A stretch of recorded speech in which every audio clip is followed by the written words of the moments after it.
कि खदान से निकला हुआ हर पदार्थ सोना नहीं होता, हर नाविक सफल मांझी नहीं होता। अरे यूँ तो है मेरे प्रतापपुर में कई राजनेता, पर हर राजनेता अक्षय तिवारी नहीं होता। लेकिन आज कहीं ना कहीं मेरे को भारतीय जनता पार्टी में भी गुटबाजी देखने को मिल रही है। आज नहीं हुआ तो ये सवाल तो पूछा जाएगा ना कि अभी तक हुआ क्यों नहीं। भाई नायक जी के मन में कोई विचार ऐसा है कि उसको यहाँ बनवाएंगे कि कहाँ बनवाएंगे, ऐसा आपको ये देखने को मिलेगा कि पहाड़ियों को भी लोग खेती करना शुरू कर दिए हैं, उस पर अभी तक कोई रोक नहीं लगा है। नहीं, निश्चित हमने अतिक्रमण चाहे वो कहीं का भी हो, हमारी सरकार अतिक्रमण पे कार्रवाई कर रही है। जी, ऑडिटोरियम जो है पास हो चुका है, उसको बनाने के लिए आपके पास जगह नहीं दिख रहा है। आप कहाँ अगर सामान्य सीट होता है तो प्रतापपुर नगर पंचायत के अध्यक्ष पद के उम्मीदवार आप हो सकते हैं।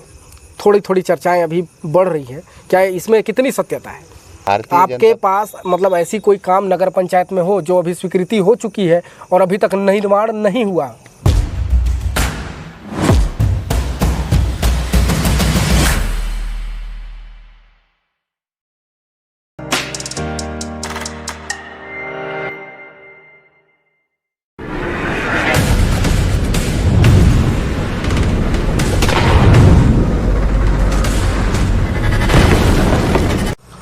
नमस्कार दोस्तों, स्वागत है आपका दौरे मुलाकात कार्यक्रम में। आज तीसरा वीडियो मैं आपके बीच में सवाल जवाब का लेकर के आ रहा हूं और तीसरा मेहमान भी हमारे बीच में आज उपस्थित है। तो मेहमानों से के पास चलने से पहले मैं हमारे बीच हमारे साथी श्री गौरव जायसवाल उर्फ गौरव गजल जी हैं।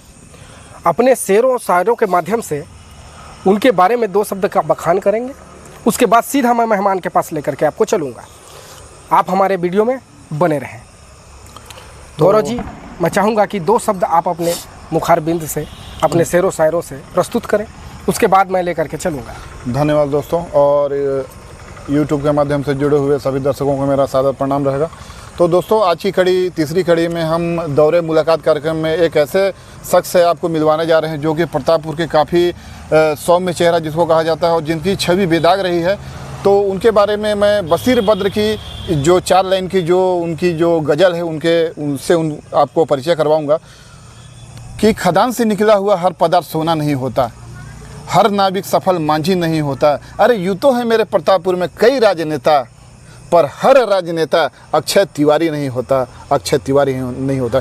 तो जी हाँ दोस्तों, दिल थाम कर बैठिए और आपको इस कड़ी में हम लेकर चलेंगे प्रतापपुर के मंडल अध्यक्ष श्री अक्षय तिवारी से।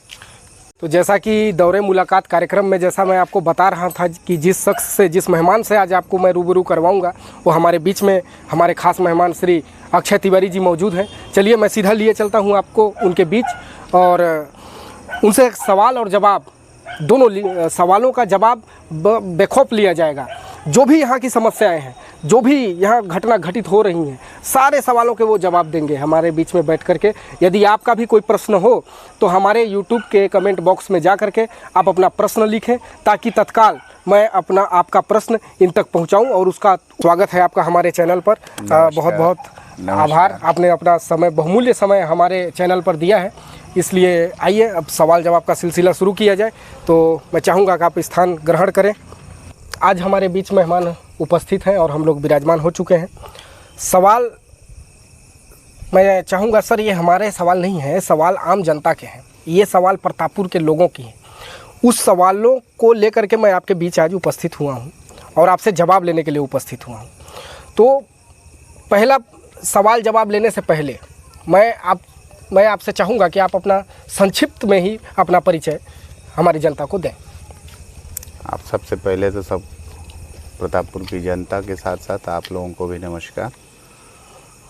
मैं अक्षय तिवारी भारतीय जनता पार्टी का मंडल अध्यक्ष हूँ और वार्ड नंबर 7 में मेरा निवास है। जी सर, आपका राजनीति में आना कैसे हुआ, किस विचारधारा के साथ आपका राजनीति में आना हुआ?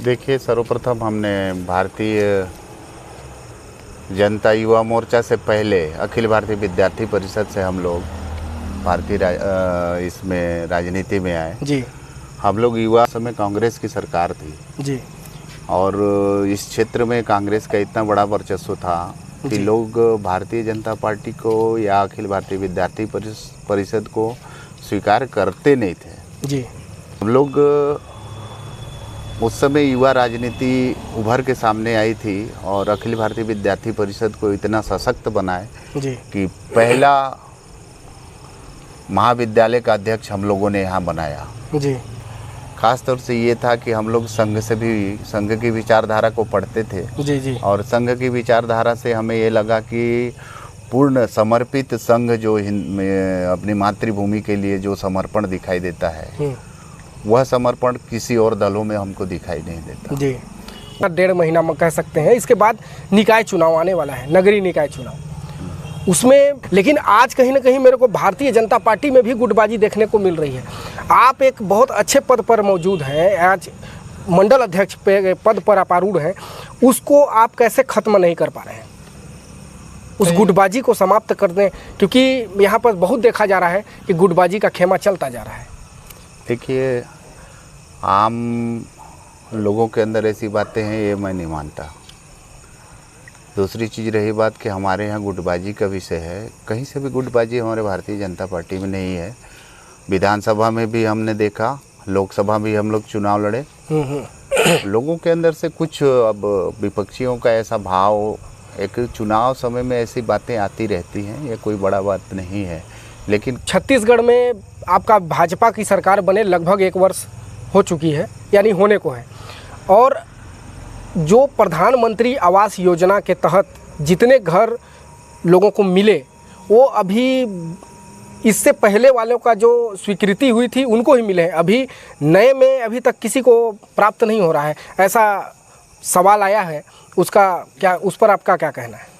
निश्चित तौर से हमारा लक्ष्य हर उस व्यक्ति को आवास मुहैया कराना है जो अभी तक आवास के अभाव में रहा हो या खपड़ेल मकान हो, उनके जिसको आवश्यकता है हम उनके तक पहुंचने का पूरा प्रयास कर रहे हैं। इससे माननीय प्रधानमंत्री जो संवेदनशील प्रधानमंत्री हैं जी, गरीबों के मसीहा कहे जाते हैं, गरीबों के हित को और अंत्योदय विचारधारा को लेकर चलने वाले प्रधानमंत्री हैं जी। ये योजना उनकी चलाई हुई है प्रधानमंत्री आवास। इससे पूर्व में अब चूँकि कांग्रेस की सरकार थी, जो भी आवास के लिए आवेदन प्राप्त हुए थे जी, हमारा छांटना और निवारने वाला काम नहीं है, हमको हर उस व्यक्ति तक उस आवास को पहुंचाने का दायित्व है जिसको आवश्यकता है उस आवास की। वो अब जो है प्रथम लिस्ट में वो आ चुके हैं जी। और वो निर्माण कार्य भी चालू हैं। कहीं कहीं हमारे जहाँ पे नगर पंचायत के लोग थे, अपने लोग थे, एक्टिव लोग थे, सरपंच अपने थे, उस समय भी उन आवासों का डिमांड करके उन्होंने बनवाया है। जैसे हमारा घुई ग्राम पंचायत था, वहाँ अपनी सरपंच थे, 100 प्रधानमंत्री आवास अपने निर्मित हैं, आप जाके पता लगा सकते हैं। और भी कई थे अपने सरपंच ऐसे रहे जो एक्टिव थे, उस समय कांग्रेस की सरकार में भी अपना डिमांड करके उन आवासों का निर्माण इन्होंने सूची देकर मंगाया और मंगा के निर्माण कार्य प्रारंभ को बहुत सारा देखने को मिलेगा। प्रधानमंत्री आवास बहुत सारे निर्माण किए गए हैं और बहुत बेहतरीन निर्माण हुए हैं, उसमें क्वालिटी किसी प्रकार की कम नहीं रही है। तो यहाँ के कृषि महाविद्यालय की जो कि स्वीकृति भी हो चुकी है और उसके लिए आप संघर्ष भी किए हैं यहाँ प्रतापपुर में बनने के लिए, लेकिन उसको बनने के लिए मेरे नज़र में कोई जगह नहीं दिखाई पड़ रहा है। आप उसको कहाँ पे, मतलब आप उसके लिए कोई जगह देखे हैं, बनवाएंगे, कहाँ पे बनेगा, ऐसा कोई आपके मन में विचार है? अभी आपके यहाँ विधायक जी के मन में कोई विचार ऐसा है कि उसको यहाँ बनवाएंगे कि कहाँ बनवाएंगे, ऐसा कोई विचार बताइए। निश्चित तौर से कृषि महाविद्यालय हमारे प्रतापपुर ब्लॉक में ही बनेगा जी, और हम लोग प्रयासरत हैं। अभी महाविद्यालय के छात्रों का जो विषय था, कांग्रेस की सरकार में जब यहाँ पे छात्रों का शैक्षणिक सत्र प्रारंभ भी कर दिया गया था, लेकिन पुनः उनकी सरकार ने उन बच्चों को यहाँ से अलग शिफ्ट कर दिया। जो एडमिशन हुए थे वो अंबिकापुर या अन्यत्र कहीं भेज दिए गए। हम लोगों ने पूरा प्रयास किया, हमारी सरकार आने के बाद हमने प्रयास किया है जी। आपको कई भी ऐसे भवन है ऐसे जो स्वीकृति हो चुकी है, जिसका निर्माण के लिए यहाँ पे भूमि नहीं है, और नगर पंचायत ही नहीं बल्कि नगर पंचायत से आप थोड़ा दूर बाहर जाएंगे, ग्राम पंचायत इधर खजरी साइड जाइए, आपको ये देखने को मिलेगा कि पहाड़ियों को भी लोग खेती करना शुरू कर दिए हैं, उस पर अभी तक कोई रोक नहीं लगा है। नहीं, निश्चित हमने देखिए जितना अतिक्रमण है अतिक्रमण चाहे वो कहीं का भी हो, जी हमारी सरकार अतिक्रमण पे कार्रवाई कर रही है। जी कि यहाँ पर पक्की तालाब के सामने कन्या मध्य विद्यालय के जस्ट बगल में नगर पंचायत द्वारा छोटे व्यापारियों को जो रोज़ कमाने खाने वाले हैं उनको एक रोजी रोटी के लिए जगह दे दिया गया था कि आप यहाँ पर रहो, लेकिन उसको वहाँ से हटाना क्या सही था?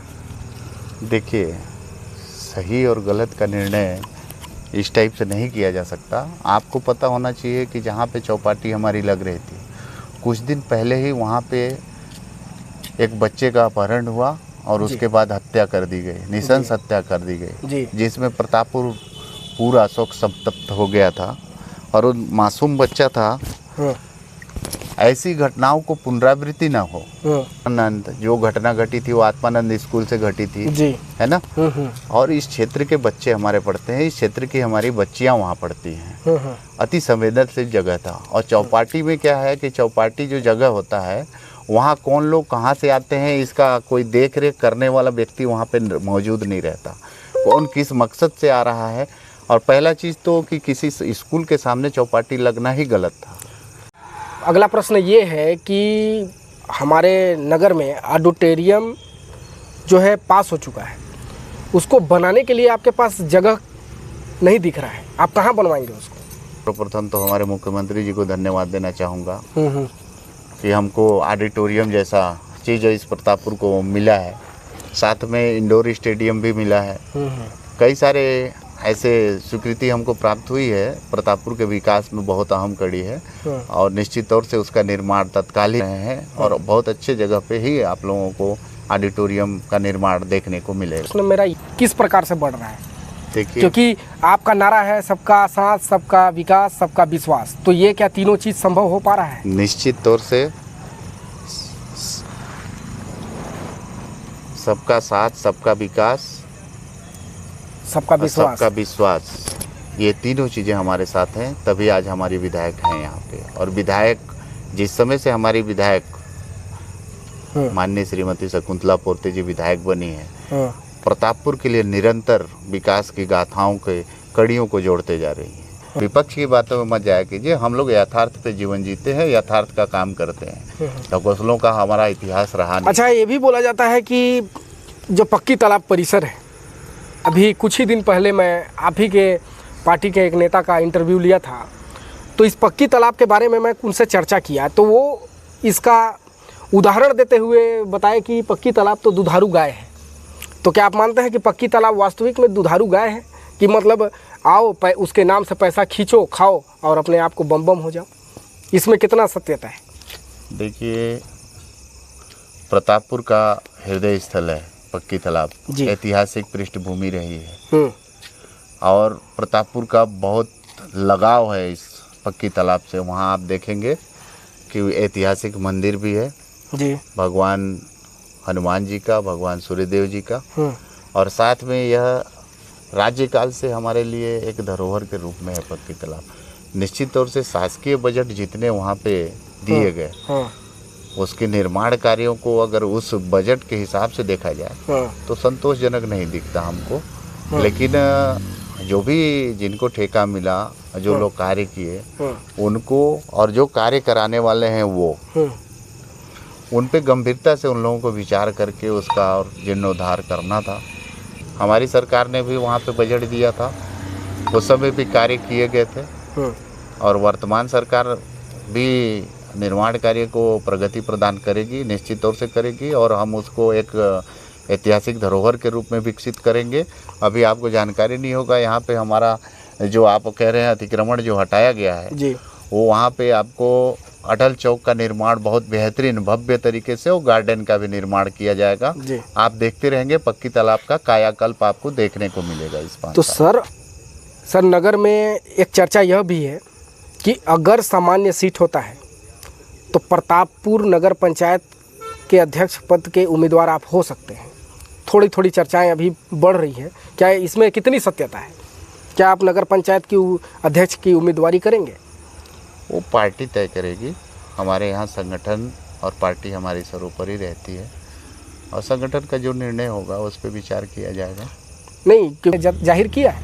देखिए, पहले तो उनको धन्यवाद देना चाहता हूँ। लोगों का स्नेह जो हमारे साथ है, निश्चित तौर से वो धन्यवाद के पात्र हैं कि मैं उनका आभारी हूँ कि आप सभी लोग इस योग्य समझते हैं। लेकिन जो भी निर्णय हमारे नगर पंचायत चुनाव को लेकर अध्यक्ष पद के लिए होगा वो पार्टी तय करती है। पार्टी का जो गाइडलाइन होगा, पार्टी का जो निर्देश होगा, उसका हमारे सभी कार्यकर्ता पालन करेंगे।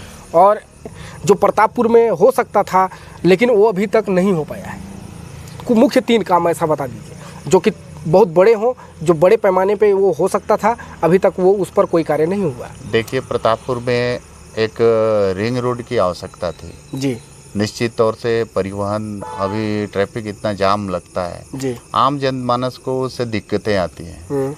हमारे विचार में रिंग रोड का निर्माण हो जाना चाहिए था। प्रतापपुर में बाईपास की बहुत आवश्यकता है जिससे जनता के लिए सुविधा हो, मार्केट के लिए, व्यापारियों के लिए, सबके लिए सुविधाजनक होगी, है ना। और दूसरा चीज़ है, स्वास्थ्य को लेकर भी हम लोग सिविल हॉस्पिटल के लिए विचार कर रहे थे। प्रतापपुर को सिविल हॉस्पिटल हो जाने से जो है यहाँ पे डॉक्टरों की संख्या बढ़ सकती थी। आम जनमानस के से जुड़ा हुआ चीज़ है। स्वास्थ्य के लिए स्वास्थ्य को लेकर लोगों को स्वस्थ रखने के लिए ऐसी आवश्यकताएं महसूस होती हैं जो पूरा होना चाहिए था। लेकिन मान लीजिए बस स्टैंड को क्या कहीं और जगह शिफ्ट नहीं किया जा सकता है? क्योंकि हमारे यहाँ कई दिनों से हमारी भाजपा की सरकार ने ही नवीन बस स्टैंड निर्माण कराया है। अभी तक वो नवीन बस स्टैंड को अपन चालू नहीं कर पाए। नवीन बस स्टैंड चालू हो जाता तो हमारे रोजगार के अवसर कई लोगों को प्राप्त हो जाते। जैसे कुछ ऑटो चालक हैं, कुछ रिक्शा चालक हैं, उनके लिए एक रोजगार भी मिलता। और दूसरा चीज़ की व्यवस्थित बस स्टैंड होना भी बहुत ज़रूरी है प्रतापपुर के लिए। तो अपन उसको भी चालू करके और ऐसा किया जा सकता था कि प्रतापपुर के विकास की कड़ी में वो भी अद्वितीय चीज़ है कि पूरे प्रतापपुर और एक चीज़ है कि सार्वजनिक शौचालय का अभाव है यहाँ। मैं ब्लॉक के पास भी कई बार मैं विपक्ष में वो किया था, लेकिन हमारी सरकार आने के बाद अभी वर्तमान में माननीय हमारे विधायक जी के सहयोग से हम लोग इस विषय पे चर्चा किए और 2 सार्वजनिक शौचालयों का टेंडर भी लग चुका है और उसको स्वीकृति भी मिल गई है। निश्चित तौर से हम लोग प्रतापपुर के विकास को चहुमुखी विकास की ओर लेके जाएंगे और आम जनमानस को हर सुविधाओं से पूर्ण करने का प्रयास हमारे इस सरकार की रहेगी, हमारे विधायक जी का रहेगा। आगे 5 वर्ष बाद यदि आपकी सरकार नगर पंचायत में बन जाती है तो आगे आने वाले 5 वर्ष में इस प्रतापपुर को जिस जगह पे है उसको और आगे आप कितना देखते हैं? हम प्रतापपुर को आपको पहले बता दिया कि प्रतापपुर को चहुमुखी विकास की ओर ले जाना चाहते हैं। हमारा प्रतापपुर मुख्य केंद्र है, प्रतापपुर विधानसभा के नाम से भी है। हम प्रतापपुर में देखिए हमारा प्रयास चल रहा है, अभी भी चल रहा है। नगरीय निकाय चुनाव हमारे लिए है। मैं चाहता भी हूँ और आम जनमानस से भी ये अपील करता हूँ कि हमारे प्रतापपुर के विकास में भारतीय जनता पार्टी का आप लोग सहयोग करें और विश्वास करें। हम जो कहते हैं वो करते हैं, करके दिखाते हैं। हमारी योजनाओं में हर जगह पहले तो हम प्रतापपुर को ट्रैफिक से दूर करवाना चाहते हैं। ट्रैफिक जाम जो होता है उसकी समस्या का निदान निकालना चाहते हैं। रिंग रोड का निर्माण के लिए निरंतर प्रयासरत हैं। कुछ दिन अपन देखते हैं, प्रयास से अपन स्वीकृति भी प्राप्त कर लेंगे ऐसा महसूस होता है हमें। और साथ में अपन चाहते हैं सार्वजनिक शौचालय वगैरह का सुविधा अच्छी तरह से मुहैया हो, लोगों को ऐसा महसूस हो कि हाँ भाजपा की सरकार में हमें ये चीज़ें प्रतापपुर में देखने को मिली हैं। कर रहा है दौरे मुलाकात कार्यक्रम का आज 3रा दिन। यहाँ जैसा आप बताएं कि ये प्रतापपुर का हृदय स्थल है पक्की तालाब, क्या वहाँ पर ऐसा कुछ काम नहीं किया जा सकता जिससे कुछ लोगों का रोजगार बन जाए और आम जनता उससे और भी प्रफुल्लित होती रहे? निश्चित तौर से हमारे भारतीय जनता पार्टी का नगर अध्यक्ष बनते ही हम यहाँ पे पूरा अपना कार्य योजना में डाले हुए हैं। हमारे यहाँ प्रतापपुर में 2 तालाब हैं, ऐतिहासिक तालाब हैं। एक हमारा पक्की तालाब है ही और दूसरा हमारा मस्जिद के पीछे ही तालाब है। बहुत बड़ा तालाब है, बहुत बड़ा संभावनाओं का क्षेत्र है वो। हम यहाँ पे इस कार्य योजना में बना के बैठे हुए हैं कि हम लोग इस पक्की तालाब में और उस तालाब को भी, उस तालाब का पक्कीकरण भी हम लोग करेंगे। वहाँ पे हमारा एक अच्छा पार्क बना के उसको बच्चों के लिए पर्यटन स्थल के रूप में भी विकसित करेंगे उसको। अपन बोट वगैरह का भी व्यवस्था करने के उसमें है, और चौपाटी वगैरह का बेहतरीन निर्माण कराएंगे अपन प्रतापपुर में। अपन क्षेत्र को आरक्षित कर करके ऐसी व्यवस्था बनाएंगे कि सब चीज़ व्यवस्थित ढंग से चले जी। अपन दोनों तालाबों को कार्य योजना में रखे हैं कि इसको अपन। और ऐसी कोई काम जनता को आप बताइए जो अभी तक स्वीकृति हो चुकी है, जनता क्योंकि अभी उस चीज़ को नहीं जान पा रही है, आपके पास मतलब ऐसी कोई काम नगर पंचायत में हो जो अभी स्वीकृति हो चुकी है और अभी तक निर्माण नहीं हुआ। भारतीय जनता पार्टी की सरकार आते के साथ मैं बताऊं कि आपका 10 सालों में जो बजट नहीं आया, अपने 1 साल में बजट आ चुका है यहाँ पे। अपना नगर पंचायत का कार्यालय उसकी स्वीकृति मिल चुकी है, उसका भी टेंडर लग चुका है। दूसरा मंगल भवन का टेंडर लग चुका है, मंगल भवन भी स्वीकृत हो चुका है। ये सब देखिए विकास की चीज़ें बता रहा हूँ, 1 साल का जो नगर पंचायत हमारी सरकार ने नगर पंचायत प्रतापपुर को दिया है। सामुदायिक भवन भी बनना है, वो भी स्वीकृति मिल चुकी है। अब आपका इंडोर स्टेडियम का स्वीकृति मिल चुका है, सीएम साहब खुद घोषित करके गए हैं। साथ में पीडब्ल्यूडी रेस्ट हाउस के लिए घोषित हो चुका है। तो आप बताइए कितना बजट हमारे प्रतापपुर को मिला है 1 साल के हमारी सरकार के बनते ही। लेकिन एक मांग जो है ना तीव्रता से आगे बढ़ रही है और उसकी ओर आप पहल करवाएं अपनी सरकार से, विधायक मैडम को बोल के। यहाँ जो मौजूद है बस स्टैंड में स्टेडियम, ये जो है कि लाइट वाइट और साफ़ सफाई और उसको एक ऐसा ऐतिहासिक स्टेडियम बनाया जाए जिससे एक आकर्षक का केंद्र बने, बच्चों को खेलने का एक जगह निर्धारित हो सके अच्छे से, कई टूर्नामेंट सफल हो सके, नाइट टूर्नामेंट भी हो सके, ऐसा कुछ। निश्चित तौर से ये प्रश्न आपका सही है। आप देखे होंगे पहले वो ग्राउंड खेलने लायक नहीं था। हमारे नगर पंचायत में अभी वर्तमान उपाध्यक्ष उनके सौजन्य से उसको समतलीकरण कराया गया।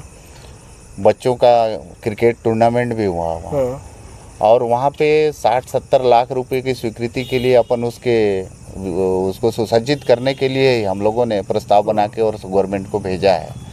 हाई मास्क लाइट का जो है 4 एक तो लगा हुआ है, 4 और हाई मास्क लाइट की व्यवस्था वहाँ पे बनाने के लिए अपन लोग प्रस्ताव भेज चुके हैं। और जहाँ तक स्वीकृति भी उसकी हो ही गई होगी। अभी तक आपको देखने को मिलेगा कि वो ग्राउंड भी हमारे प्रतापपुर क्षेत्र के बच्चों के लिए, हमारे प्रतापपुर क्षेत्र के खिलाड़ियों के लिए बहुत व्यवस्थित ग्राउंड के रूप में आपको देखने को मिलेगा। एक महत्वपूर्ण काम जो कि आप भी देख रहे होंगे और आम जनता भी उससे थोड़ा परेशान है, आप तमाम प्रकार के निर्माण कार्य, लेकिन ये कॉलेज रोड जो अभी तक जर्जर बना हुआ है, इस पर आपका अभी तक क्या विचार किए? उसका टेंडर हुआ, कब बनेगा, कब नहीं? हमारी जनता को आश्वस्त करिए। देखिए प्रतापपुर को महाविद्यालय का जो मार्ग है, अभी अपन लोग जिस समय मुख्यमंत्री जी आए थे उससे पहले बहुत जीर्ण शीर्ण अवस्था में हो चुका था। प्रधानमंत्री सड़क योजना के तहत वो निर्माण कार्य किया गया था। अपन लोग अब चूँकि हमारा एक बड़ा असमंजस्य वाली स्थिति है कि प्रतापपुर हमारे पीडब्ल्यूडी विभाग में 3 क्षेत्रों में बटा हुआ है प्रतापपुर।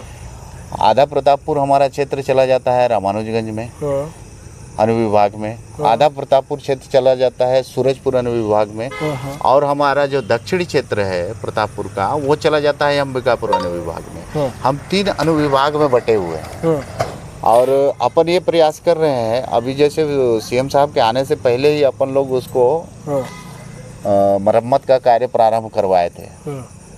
उसमें डस्ट भी डला है, गिट्टी भी डला हुआ है उसका। अब कुछ दिनों में ही आप देखेंगे कि उसको पिचिंग का भी व्यवस्था अपन बना रहे हैं। महाविद्यालय का मार्ग जो है सही हालत में आपको दिखेगा, अच्छा दिखेगा। आज का यहीं पर हमारा दौरे मुलाकात कार्यक्रम का समापन होता है। बहुत बहुत आभार, धन्यवाद आपका, स्वागत। बहुत बहुत धन्यवाद, आपकी टीम को भी बहुत बहुत धन्यवाद। निश्चित तौर से आप लोग प्रतापपुर के विकास में एक अहम कड़ी बनेंगे और इन समस्याओं को लेकर अगर आप लोग जनता के बीच से आवाज़ उठाते हैं तो निश्चित तौर से प्रतापपुर के विकास के प्रति आप लोग भी जागरूक हैं। इसके लिए आप सभी लोगों को और आपकी टीम को बहुत बहुत धन्यवाद देता हूँ। तो दोस्तों, जैसा कि अभी हमारे बीच मेहमान थे श्री अक्षय तिवारी जी, भाजपा मंडल अध्यक्ष प्रतापपुर। और यह कार्यक्रम लगातार एक से एक धुरंधरों के बीच में होगा और आपके सवालों का जवाब उनसे लिया जाएगा। तो आप अपने सवाल हमारे कमेंट बॉक्स में ज़रूर लिखें ताकि आपके सवालों को उन तक हम पहुंचा सकें और उनसे जवाब लेकर के, संतोषजनक जवाब लेकर के आप तक दिया जा सके। इसके लिए सभी को शुभ रात्रि, जय श्री राम, नमस्कार, प्रणाम।